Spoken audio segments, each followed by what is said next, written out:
Hello students, कैसे हैं आप सब लोग। उम्मीद करती हूँ सब अच्छे होंगे। मैं Meena Rana ICT virtual class में आपका स्वागत करती हूँ। स्टूडेंट्स, हम पढ़ रहे हैं क्लास 10 के हिस्से क्षितिज भाग 2 से आज एक कविता लेके आए हैं। सूर्यकांत त्रिपाठी निराला जी ने लिखी है। इस कविता में दो चीजें कही गई है, एक उत्साह और दूसरा अट नहीं रही है। तो उत्साह कविता जो है इसमें बादलों के बारे में, कि बादल के आने से बादलों का वर्णन किया गया है, कैसे बादल हैं। चलिए, कविता को पढ़ने से पहले हम कवि का जीवन परिचय जानेंगे और जानेंगे कि उत्साह और अट नहीं रही जो कविता है, इनमें कवि क्या कहना चाहते हैं। तो उत्साह जो है एक आवाहन गीत है। किसका आवाहन? यहाँ आवाहन हो रहा है बादलों का, जो बादलों को संबोधित है। बादल निराला का प्रिय विषय है। निराला यानी जो कवि हैं हमारे सूर्यकांत त्रिपाठी निराला जी, तो इनके जो है ये प्रिय विषय रहे हैं। कविता में बादल एक तरफ पीड़ित प्यासे जन की आकांक्षा को पूरा करने वाला है, तो दूसरी तरफ वही बादल नई कल्पना और नए अंकुर के विध्वंस, विप्लव और क्रांति चेतना को संभव करने वाला भी है। तो जहां बादल एक नई कल्पना, एक नए अंकुर, क्योंकि बादलों के आने से बीज में अंकुर आ जाते हैं और लोगों में नई उत्साह, नई कल्पना, लोगों में नई चेतना आ जाती है। वही अंकुर के लिए विध्वंस, यानी कि अंकुर जब फूटता है तो उसके लिए, अंकुर के लिए हो गया विप्लव और क्रांति चेतना को संभव करने वाला है। कवि जीवन को व्यापक और समग्र दृष्टि से देखता है। कविता में ललित कल्पना और क्रांति चेतना दोनों है। सामाजिक क्रांति या बदलाव में साहित्य की भूमिका महत्वपूर्ण होती है। निराला इसे नवजीवन और न्यूतन कविता के संदर्भों में देखते हैं। इसी में दूसरा इन्होंने लिखा है, अट नहीं रही है। ये फाल्गुन महीने की जो सुंदरता है, उसका जो सौंदर्य है, उसके सौंदर्य का वर्णन करते हुए कवि कहते हैं कि फागुन के मादकता को प्रकट करती है। कवि फागुन की सर्वव्यापक सुंदरता को, जिस समय जो है चारों तरफ फूल ही फूल खिलते हैं, इसका सौंदर्य और उल्लास दिखाई पड़ता है। मन हमारा प्रसन्न हो जाता है। हर तरफ, चारों तरफ आपको जो है फूलों से लदे और वो कलियों से लदे जो है पेड़ आपको दिखेंगे। सुंदर शब्दों के चयन एवं लय ने कविता को भी फागुन की तरफ सुंदर और ललित बना दिया है। तो इस यहाँ पर दो कविताओं में कवि ने ये कहा है। तो सूर्यकांत त्रिपाठी निराला जी का जन्म बंगाल के महिसादल में सन 1899 में हुआ था। वे मूलतः गढ़ाकोला, जिला उन्नाव, उत्तर प्रदेश के निवासी थे और निराला की औपचारिक शिक्षा 9वीं तक महिसादल में ही हुई है। 9वीं तक ही इन्होंने, औपचारिक का मतलब स्कूली शिक्षा इन्होंने 9वीं तक ही पढ़ा है, ठीक है। और इसके बाद इन्होंने जो है, देखिए, जो इन्होंने 9वीं तक की कक्षा पढ़ी है वो महिसादल में ही हुई है। उन्होंने स्वाध्याय से संस्कृत खुद से पढ़ा है, बांग्ला, अंग्रेजी का ज्ञान अर्जित किया है। वे संगीत और दर्शन शास्त्र के भी गहरे अध्येता थे। तो ये संगीत भी पढ़ते थे और दर्शन शास्त्र भी ये पढ़ते थे। रामकृष्ण परमहंस और विवेकानंद की विचारधाराओं ने उन पर विशेष प्रभाव डाला। ये प्रभावित थे रामकृष्ण परमहंस से और विवेकानंद जी के विचारों से। निराला का पारिवारिक जीवन दुखों और संघर्षों से भरा था।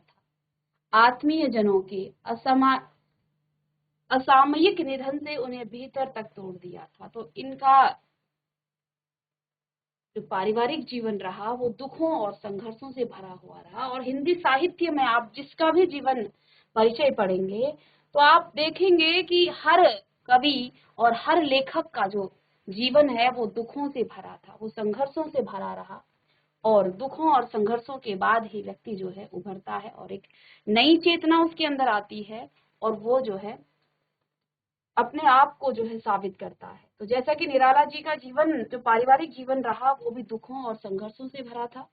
आत्मीय जनों के असमय ही उनका निधन होने से वो अंदर से टूट गए थे। साहित्यिक मोर्चे पर भी उन्होंने अनवरत संघर्ष किया। ऐसा नहीं है कि सिर्फ पारिवारिक जीवन में ही इन्हें दुखों और संघर्षों का सामना करना पड़ा। इनको जो है अपने साहित्यिक जो जीवन है, जब इन्होंने हिंदी साहित्य में जब कदम रखा तो यहाँ पर भी इनको जो है बहुत सारे संघर्षों का सामना करना पड़ा।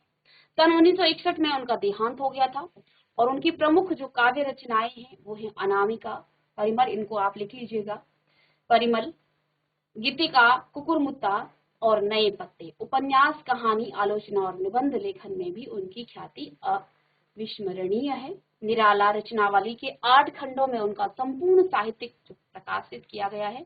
निराला विस्तृत सरोकारों के कवि हैं और दार्शनिकता, विद्रोह, क्रांति, प्रेम की तरलता और प्रकृति का विराट तथा उदात्त चित्र उनकी रचनाओं में उपस्थित है। उनके विद्रोही स्वभाव ने कविता के भाव जगत और शिल्प जगत में नए प्रयोगों को संभव किया। छायावादी रचनाकारों में उन्होंने सबसे पहले मुक्त छंद का प्रयोग किया और शोषित, अपेक्षित, पीड़ित एवं प्रताड़ित जो जन हैं, लोग हैं के प्रति उनका जो है कविताओं में जहाँ गहरी सहानुभूति का भाव रहा, वहीं शोषक वर्ग और सत्ता के प्रति जो है प्रचंड प्रतिकार का भाव भी रहा। तो एक तरफ इन्होंने जहां उन शोषित, अपेक्षित लोगों, पीड़ित लोगों, प्रताड़ित जनों के प्रति उनकी कविताओं में एक सहानुभूति का भाव रहा, लेकिन जो शोषक है, जो शोषण करने वाले वर्ग हैं और सत्ता के प्रति प्रचंड प्रतिकार का भाव भी इनकी कविताओं में दिखाई दिया। तो जैसा कि हम यहाँ पर 2 कविताएं पढ़ेंगे। सबसे पहले इन्होंने लिखा उत्साह, जो एक गीत है जिसमें इन्होंने बादलों को संबोधित किया है। बादलों के लिए गीत लिखा है। बादल निराला का प्रिय विषय रहे हैं। कविता में बादल एक तरफ पीड़ित प्यासे जन की आकांक्षाओं को पूरा करने वाला है, तो दूसरी तरफ वही बादल नई कल्पना और नए अंकुर के लिए जो है विध्वंस, जो विप्लव और क्रांति चेतना को संभव करने वाला भी है। फिर दूसरी कविता इन्होंने लिखी है अट नहीं रही है। तो इसमें जो है, जो आपका बसंत का मौसम आता है, फागुन के महीने की बात ये कर रहे हैं कि जब चारों तरफ फूल ही फूल खिलते हैं, तो उस समय का जो प्राकृतिक नजारा है उसके बारे में वो कहते हैं कि सुंदरता जो है, ये चारों तरफ का जो सौंदर्य है वो अट नहीं रही है। तो आइए कविता की पंक्तियों को पढ़ते हैं, फिर शब्दार्थ और फिर इसके भावार्थ को जानेंगे। तो उत्साह कविता लिखी है निराला जी ने पहली। कहते हैं बादल गरजो, घेर घेर घोर गगन धराधर ओ, ललित ललित काले घुंघराले, बाल कल्पना कैसे पाले, विद्युत छवि उर में कवि, नव जीवन वाले, वज्र छिपा नूतन कविता, फिर भर दो बादल गरजो। विकल विकल उन्मन थे उन्मन, विकल विकल उन्मन थे उन्मन, विश्व के निदाघ के सकल जन, विश्व के निदाघ के सकल जन, आए अज्ञात दिशा से, आए अज्ञात दिशा से, अनंत के घन, तप्त धरा जल से फिर, तप्त धरा जल से फिर, शीतल कर दो बादल गरजो, शीतल कर दो बादल गरजो। तो बहुत छोटी सी कविता लिखी है। तो इन पंक्तियों को आप सबसे पहले लिखिएगा, बादल गरजो, घेर घेर घोर गगन धराधर ओ, ललित ललित काले घुंघराले, बाल कल्पना कैसे पाले, विद्युत छवि उर में कवि, नव जीवन वाले, वज्र छिपा नूतन कविता, वज्र छिपा नूतन कविता, फिर भर दो बादल गरजो। चलिएगा इसे नोट कीजिए आप। तो आइए यहाँ पर कुछ शब्दार्थ लिखेंगे आप।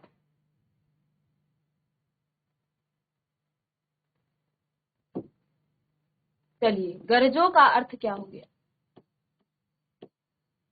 गरजो, गरजो का मतलब हो जाता है जोरदार गर्जना या जोर आवाज करना, जोरदार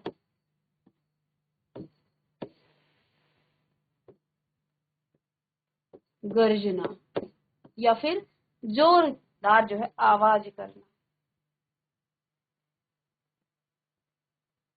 घेर घेर कवि कहते हैं बादल गरजो, जोरदार आवाज करके गरजो, आवाज करो, घेर घेर।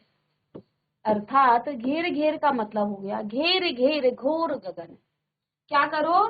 घेर, पूरी तरह से घेर लेना, पूरी तरह से, पूरी तरह से घेर लेना, पूरी तरह से घेर लेना। घोर अर्थात भयंकर,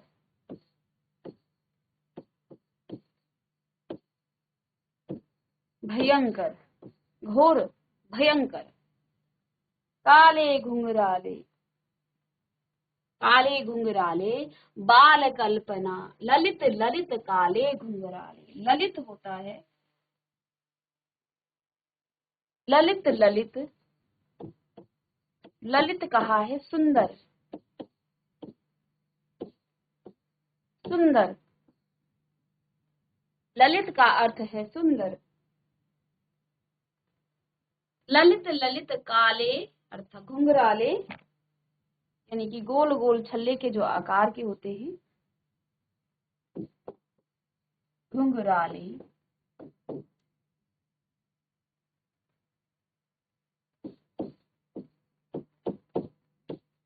गोल छल्ले के आकार का,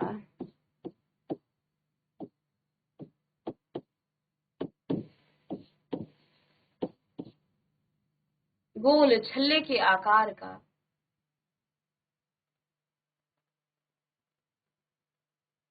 बाल कल्पना कैसे पाले, बाल कल्पना अर्थात बच्चों की कल्पना, बच्चों की कल्पना। बाल कल्पना, बाल कल्पना यानी बच्चों की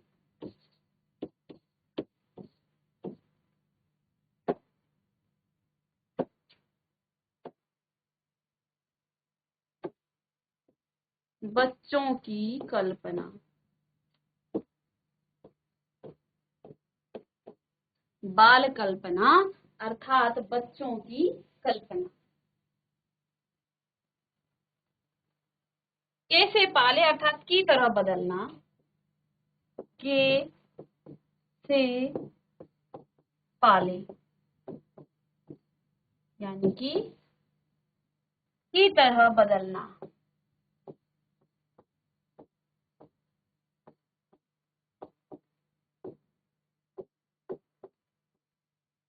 की तरह बदलना। वज्र विद्युत छवि, विद्युत अर्थात बिजली, विद्युत, विद्युत यानी कि बिजली, विद्युत यानी बिजली। छवि चित्र, छवि यहीं पर लिख लेते हैं, चित्र। उर अर्थात हृदय, उर हृदय। उर में कवि, कवि जानते हैं जो कविताएं लिखता है।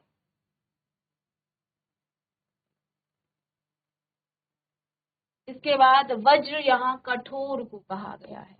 वज्र जानते हैं, वज्र किसे कहते हैं? कठोर। न्यूतन यानी नया, नया या नया, नवजीवन। भर दो बादल गरजो, चलिए फटाफट लिखिएगा। गरजो अर्थात जोरदार गर्जना, घेर घेर अर्थात पूरी तरह से घेर लेना, घोर अर्थात भयंकर, ललित यानी सुंदर, घुंघराले यानी कि गोल छल्ले के आकार का जो होता है, आपने घुंघराले बाल देखे होंगे। बाल कल्पना बच्चों की कल्पना, कैसे पाले की तरह बदलना, उर यानी हृदय, विद्युत यानी बिजली, वज्र कठोर को, छवि यानी चित्र, नूतन यानी नया। चलिएगा जल्दी लिखें इसे। आइए इस कविता में कवि क्या कहना चाहते हैं।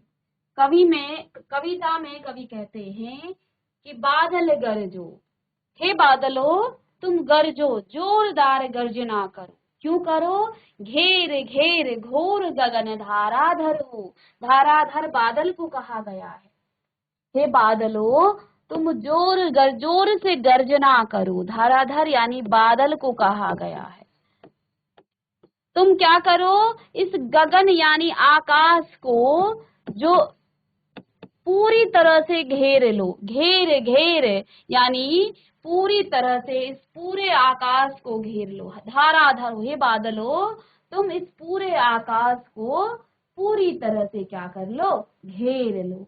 ललित ललित, यहाँ पर बादलों की सुंदरता का वर्णन किया है। क्या कहते हैं? ललित ललित यानी कि सुंदर सुंदर, काले और घुंघराले जो बादल हैं, घुंघराले बाल कल्पना कैसे पाले।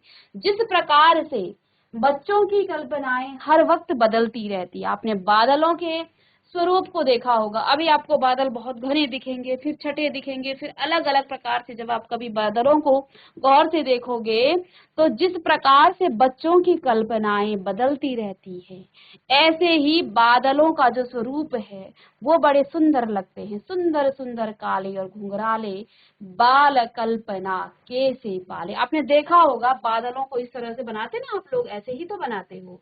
बादलों को आप ऐसे ही दर्शाते हो और यहाँ आप ब्लू कलर करके इसको बादलों को या काले और हल्का सा उसमें भूरा कलर कर देते हो तो बादलों के। तो ये जो है गोल गोल घुंघराले से जो है काले काले घुंघराले बादलों की यहाँ पर क्या की गई है, वो सुंदर सुंदर जो बादल हैं वो क्या करो? हे बादलो तुम इस पूरे आकाश को, पूरे आसमान को घेर घेर, घोर गगन, इस पूरे आसमान को तुम क्या कर लो?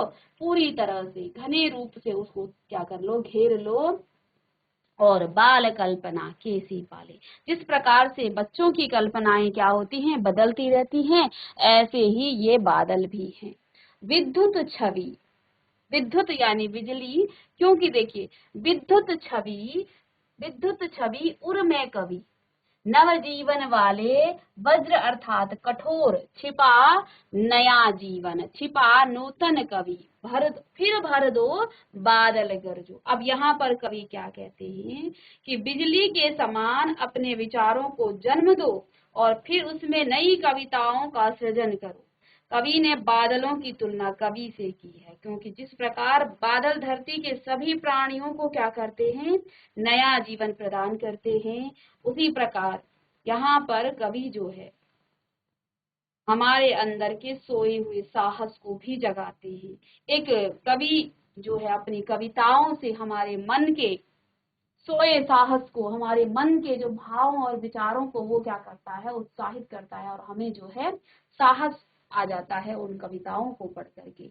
ऐसे ही देखिए जब क्या होता है, भीषण गर्मी हो जाती है, पूरी धरती में सभी लोगों के मन जो हैं उदास हो जाते हैं गर्मी के कारण। जन जन पानी के लिए, एक बूंद के लिए तरसता है। तो उस समय जब वो बादल आते हैं तो सभी का के मन में एक आशा की किरण जो है जागृत हो जाती है। सभी के मन में जो है अब ये खुशी और उत्साह हो जाता है कि अब बारिश आने वाली है और अब हमारे दुख कटने वाले हैं। तो यहाँ पर कवि ने, निराला जी ने बादलों को एक कवि के समान कहा है, क्योंकि एक कवि जो है क्या करता है? हमारे अंदर के जो भाव हैं उन भावों को अपनी कविता के द्वारा जागृत करता है। जिस प्रकार से बादल जो है, जब प्राणियां, जो सभी प्राणी जो है धरती पर क्या करते हैं? हाहाकार मच जाता है भीषण गर्मी के कारण, और जब बादल पूरी तरह से इस आसमान को घेर लेते हैं। अभी देखिए गर्मियों के बाद देखना आप, एक बरसात आपके मन को, आपके तन को इतना शीतल कर देता है, वो बादल इतने सुंदर लगते हैं तब कि मानो जो है वो हमारे लिए कितनी खुशियां लेकर आए हों। तो ऐसे ही एक कवि भी जो है अपनी कविताओं से क्या करता है?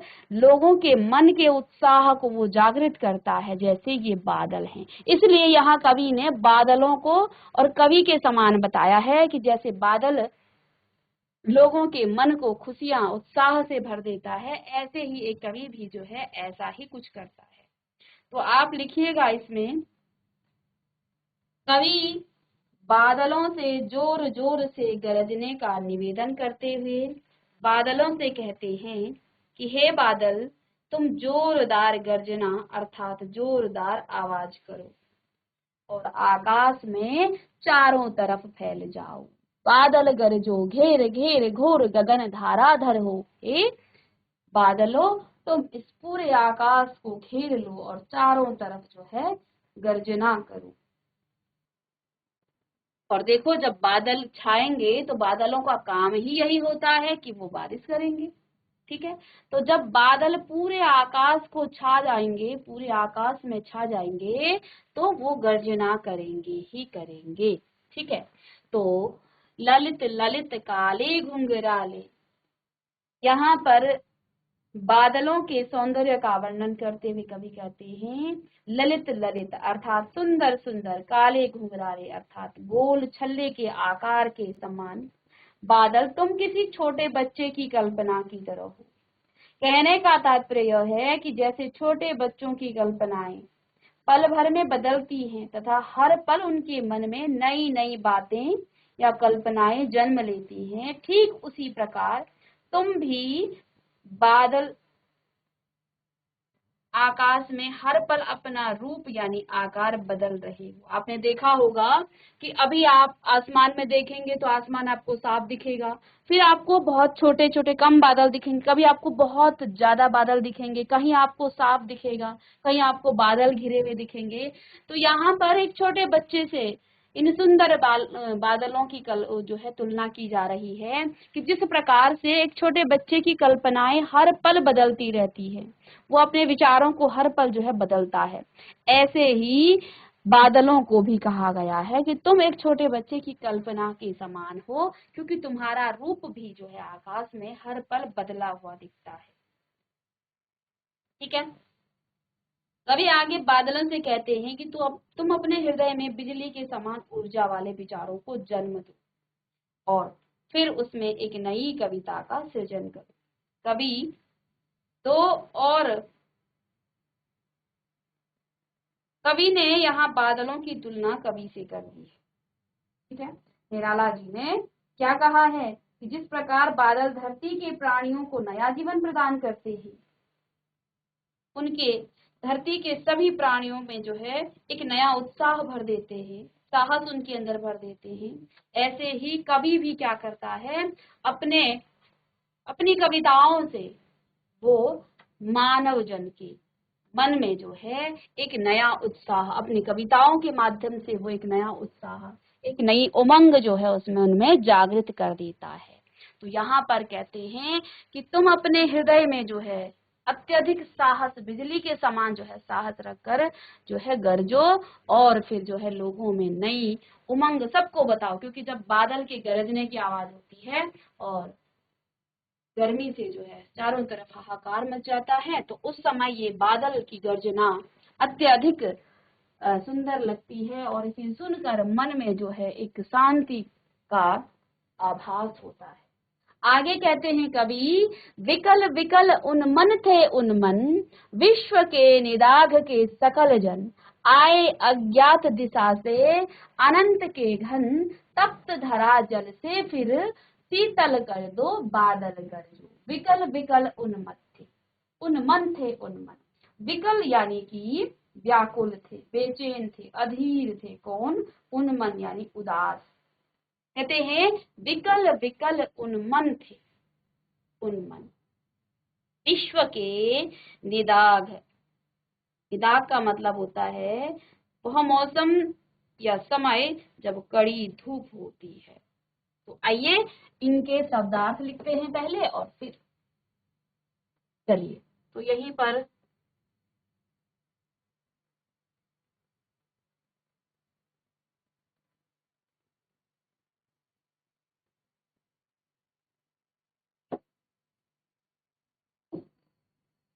विकल यानी कि बेचैन, उन्मन यानी उदास।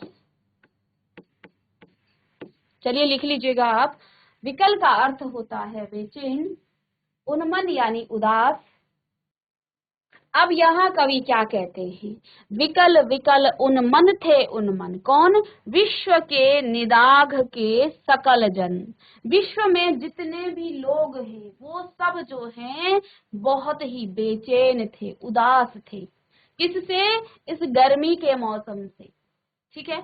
और सकल जन, सभी लोग जो हैं बड़े उदास थे, अज्ञात आए अज्ञात दिशा से। अब यहाँ पर कवि कहते हैं कि जब बादल जो है किसी अज्ञात, जो आपको ज्ञात ना हो, कहीं से भी आ जाते हैं, आपको नहीं पता कि बादल कहाँ से आने वाले हैं, तो जब ये अज्ञात दिशा से ये बादल आते हैं अनंत के घन, कहाँ से, अनंत के घन, तब क्या होता है, तप्त धरा जल से फिर शीतल कर दो। तुम जो ये धरती इतनी तप्त हो गई है भीषण गर्मी के कारण, अत्यधिक गर्म हो गई है, धरा यानी धरती, जल से फिर शीतल कर दो। तुम क्या करो, बादलों तुम अज्ञात दिशा से आओ और इस तप्त यानी कि गर्म धरती को क्या कर दो, पुनः शीतल कर दो।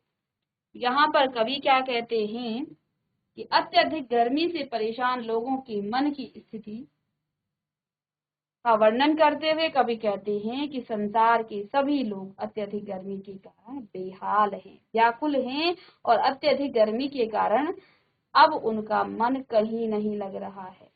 तो क्योंकि बादल अज्ञात दिशा से आते, आपको कुछ भी नहीं पता, उसकी दिशा नहीं पता कि ये बादल कहाँ से आ रहे हैं, अनंत के घन, इस अनंत आकाश के जो घन है बादल हैं वो अज्ञात दिशा से, जिसको आप जानते ही नहीं है, और उसके बाद वो इस पूरी धरती को क्या कर दो, इस तप्त धरा को जल से शीतल कर दो, बादल गरजो, बादलों का आवाहन कर रहे हैं। यहाँ बादलों को जो है कवि ने एक कवि के समान कहा है कि एक बादल जब आते हैं तो लोगों के मन में एक उम्मीद, आशा और जो है उमंग से लोगों का मन भर जाता है, लोगों में एक विश्वास हो जाता है कि अब जो है वर्षा होने वाली है और इस भीषण गर्मी से उनको मुक्ति मिलने वाली है।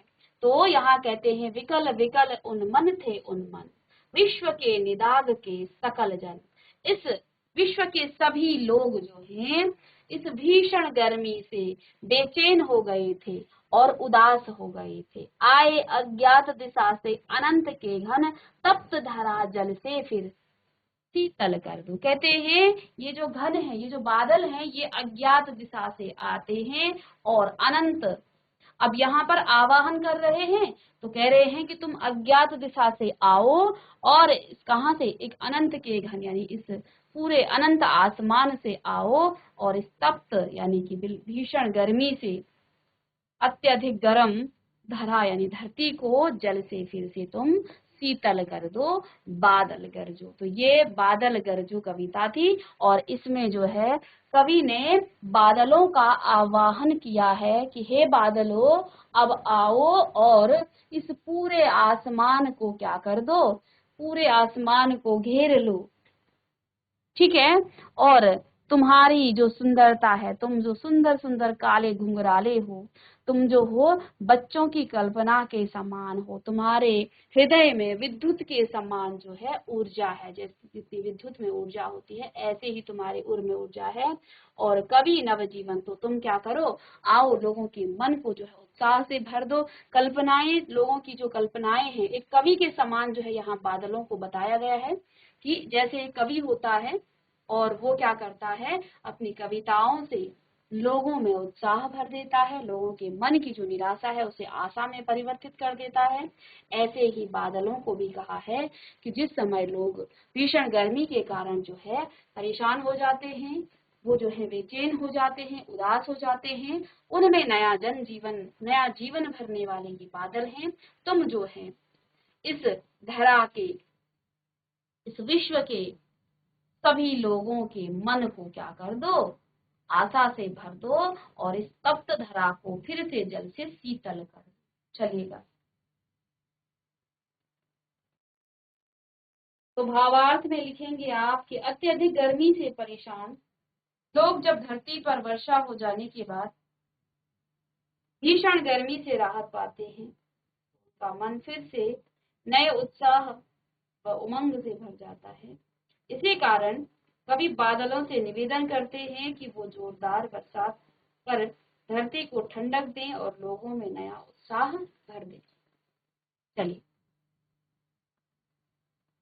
अब बादल के बाद कवि ने दूसरी कविता लिखी है, अट नहीं रही है। जैसा कि हम पहले ही बता चुके हैं, अट नहीं रही है ये फागुन महीने की सुंदरता का वर्णन किया है, जब चारों तरफ जो है फूल खिलने लग जाते हैं, नए पत्ते आते हैं, तो उस आभा का वर्णन यहाँ कवि कर रहे हैं। कहते हैं, अट नहीं रही है आभा फागुन की, तन सट नहीं रही है। कहीं सांस लेते हो, घर घर भर देते हो, उड़ने को नभ में तुम पर पर कर देते हो। आंख हटाता हूं तो हट नहीं रही है, पत्तों से लदी डाल हरी हरी, कहीं लाल कहीं पड़ी है उर में। कहते हैं, आंख हटाता हूं तो हट नहीं रही है, पत्तों से लदी डाल, कहीं हरी कहीं लाल, कहीं पड़ी है उर में मंद गंध पुष्प माल, पाट पाट शोभा श्री पट नहीं रही है। तो एक छोटी सी कविता यहाँ पर अट नहीं रही है। देखिएगा कविता की पंक्तियों को, अट नहीं रही है। चलिएगा, अट का अर्थ होता है अट। अट का अर्थ होता है बाधा या रुकावट। बाधा या रुकावट। अट नहीं रही है, आभा अर्थात चमक।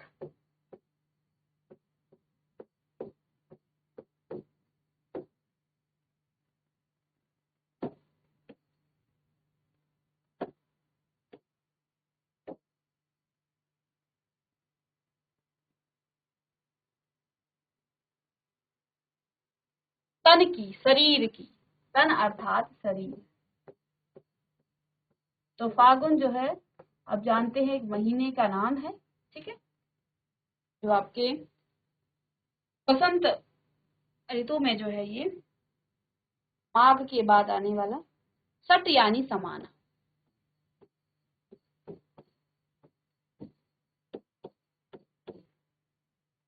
अट नहीं रही है आभा फागुन की, सट नहीं रही है, ठीक है, सट यानी समाना। कहीं सांस लेते हो, घर घर भर देते हो, उड़ने को नभ में तुम पर कर देते हो। आंख हटाता हूं, आंख हटाता हूं तो हट नहीं रही है, पत्तों से लदी डाल, कहीं हरी कहीं लाल, कहीं पड़ी है उर में मंद गंध पुष्प माल, पाट पाट शोभा श्री पट नहीं रही है। चलिए, इसको हम नेक्स्ट क्लास में डिस्कस करेंगे, इसके शब्दार्थ और व्याख्या हम नेक्स्ट क्लास में करेंगे। तो आप बादल कविता के भावार्थ, प्रसंग, शब्दार्थ लिख के लाएंगे और कल की क्लास में हम इसे करेंगे, जो आपकी अट नहीं रही है। तो मिलते हैं नेक्स्ट लेक्चर में, तब तक के लिए थैंक यू।